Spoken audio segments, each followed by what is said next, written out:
Okay, so I've got the main walls there traced over the floor plan now, and in the 3D view I can see just those walls, which all at the moment are at the same height. And so if I go to one of the section or elevation views, I've just gone to the south elevation, I can again see those walls with the height, and I can also as well see my levels. And that's the standard setup for levels that you'll have and probably getting used to in your starting files. And with the level selected, I'm simply going to drag the grip there, that open circle, to the right so that it's to one side of my building, and then at the other end as well. So I'll just drag the end of that line to the left so that I've got a bit of room again on the left hand side of my building, and that is so that if I look in the north elevation, the text there will have enough room. Okay, so just try to start thinking about your projects in 3D from the beginning when you set up things like your views. So you can see north and south have the levels stretched out, but if I go to east, I'll have a similar problem. So if I select one of those levels, again I can just stretch them out so it's to one side. Before you start adding any detail. Yeah, it doesn't hurt. You don't have to do this, but it just makes life easier. And then if I go to my west elevation now, that should be largely done because it's again a mirror image. And while I'm at it, I can also adjust my section so that it is high enough for my building. So I'll bring that line right up, and I'll also stretch the top using the arrow there, so that now if I open up the section view, this height is again corresponding to my building. So as you're setting up your floor plans and working in them, you can also be looking at those side views, mainly to get your levels, which now I can, again, in any elevation or section, click on the level tool. And the main tip I can give you for drawing levels is to do them left to right, and then to try and line them up using the cursor. I'm just moving until I get the extension line, which is projecting from the end of any of those levels below. It doesn't matter if it's so much about the height. Okay, so here, again, I've got my extension line, so I'm happy with that. I'll click there, and then coming over to the right, again, it'll give me an extension line to show it lining up with the right-hand side of my levels. And that means that it'll give me a padlock. So when you see that lock symbol at the end of your level points, it means those are tied together. So if you move one, they'll all move as a group, which helps a lot when you're working with levels. And so now the heights. So it's automatic if you put it on the same line as the extension. Exactly, yeah. So if you miss, it's not a problem. I'll just unlock this one. And so they can easily be out of alignment, and you can later on just drag or stretch them and line them up afterwards, and you get the lock symbol. So I'm going to press escape twice so that it's cancelled the level tool, and that way I can select any level and give it a different name if I need to, and also change the height. So I'm just going to look at my drawing there. I've got the section with the heights that I want. So 4800 is the main floor level. So with that level selected, I can just change that measurement. And then the next one, it's actually going to be for the ceiling and the bottom of these joists. So I wanted it that height from the floor, so I'm going to use the measure tool. From the floor here, I want to make sure it's the right line, so from the from where the dimension measures to, and then to the bottom of my joist. I'm measuring diagonally in AutoCAD, but that's okay because I can just look at the delta Y value there. Right, so the distance is the diagonal distance between these 2 points, but delta y is just the y offset, or the direction vertically. So here it's telling me 3003, which it might be in real life, but I'd say more likely it's a different measurement. So we'll just round that off and say it's 3000. Okay, so back in Revit now, if I select the upper level there, I can again change the height here by changing that number, and I can probably add 3000 to that to work out what this needs to be. But if you don't want to use the total measurements, remember this is an RL, a reduced level. It's taken from the ground floor or the zero height in my levels. But you can change the dimension from the floor below, which is really important. So here, if I just type in 3000, that's from the previous level. And again, the titles obviously will come up here. Oh, so the left-hand side always says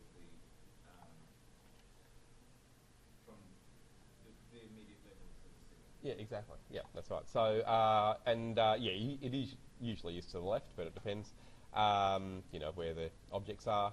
So it's just a matter of finding that dimension.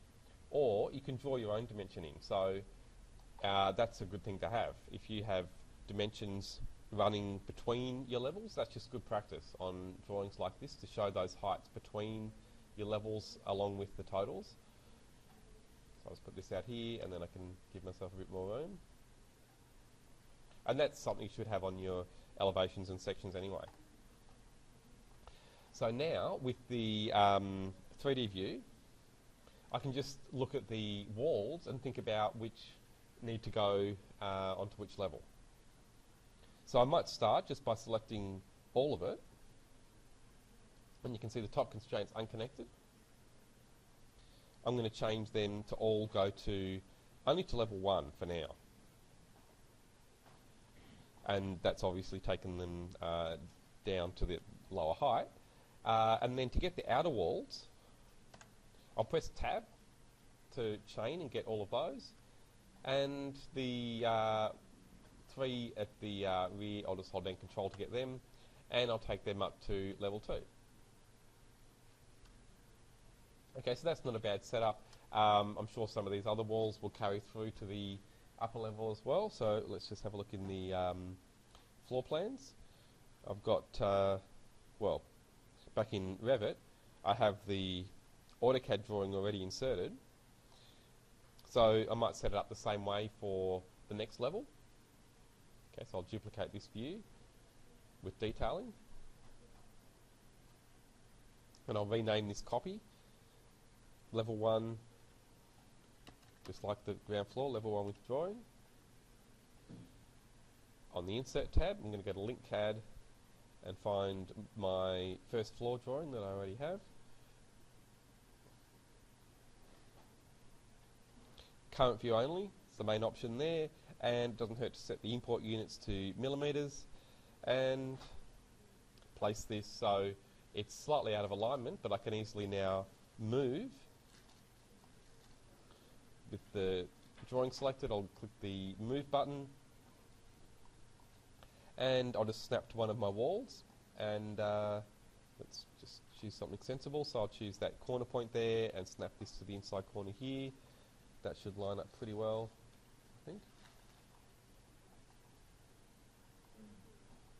Yeah, not too bad, but I'll just check with wireframe and also fine.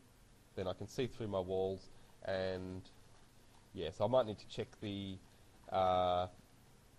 alignment there. It's not too bad, but I've definitely spent a bit of time checking that. But otherwise, I can see which of those walls need to carry through. So probably these walls. I can go back to course there if I want to see the walls shaded. So the walls that I have now on level 1, also coming up from ground floor and stopping at level 1, are greyed out. In the level 1 drawing, or view without the drawing, that's a bit clearer. And so you'll see this happen automatically if you set it up in the same way.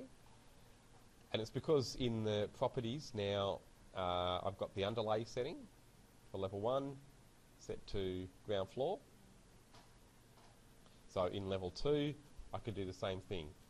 Level 1 there is the underlay, or the next level down. And so again, with the wall there that runs through the middle, I could take that through to level 2, which will obviously give us the display we want for that wall. But I've got to then think about what happens either side. Right, so you've got a wall that goes basically the whole length of the building on this story.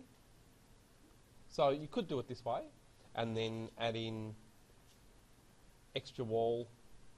So which one is this? That's the 400. Okay, so you could draw new walls either end, like that. And it would work. That would show up as a continuous wall. So that's one way. Maybe an easier way though, instead of that's making it a bit complicated, you could leave it set to the level below. So I've just taken it back to level 1, the top constraint, the top of the wall goes to level 1. And instead I can draw a new wall. Generic 400mm is the same kind of wall. And here I'm going to set the height up to level 2.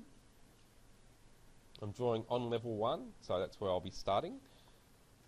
And I'll just have the location line on finished face exterior, so I'll start on the edge of the wall there, and then coming across all the way to the other side. Have to look at what's happening here, but well, for now I'll just finish it there, and it's joined it pretty well anyway. And then in my 3D view I can have a look at maybe how those walls would need to join together. That's pretty good. I've got them sitting on top of each other, and where there are width changes, that's working. So a final little thing I can show you. It's not critical at this stage, but if you want them to read as one, don't forget about that join tool, which will tidy things up. So I can use join and choose that and the wall below. Oops.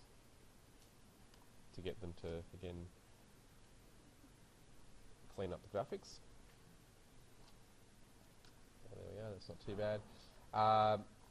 You know, it's important to know about that when you have these walls that are similar and do line up in reality, but change slightly on or across the levels. So it's not a bad idea to do a lot of the main walls the way I have there, with the levels set up but without too many floors. Because once I start putting the floors in, that's going to hide what's underneath. But I'll put a floor in now just to give you the basic idea. So that's the last thing I'll do. I'm actually going to go to level 1 first and do that floor before the ground floor. So looking back at the section, we've got, well, there's a ceiling there that's below the floor structure. And then I'll just measure that. So the floor structure here basically is from that joist to the top. So it's about 530, 540. And let's see from here again if it's the same. Yeah, so we'll say 540 will be good. And, well, maybe actually I'll just keep it simple, make it 500. So back in Revit, we'll do, or maybe I'll just get the other floor while I'm at it. So the ground floor, this wouldn't be anything to do with reality, but I'll just see what it is. 250. Okay, so 500 and 250. So back in Revit again, just on the architecture tab, you've got the floor tool. Right, so you can cut the shapes out for the voids and the stairs and the other things later. And so for your first level 1 floor, you should just be able to use, with pick walls, the inside edge of all of those walls. Where it turns a corner, just make sure it goes around for you. And so there, just those inside edges. Oops.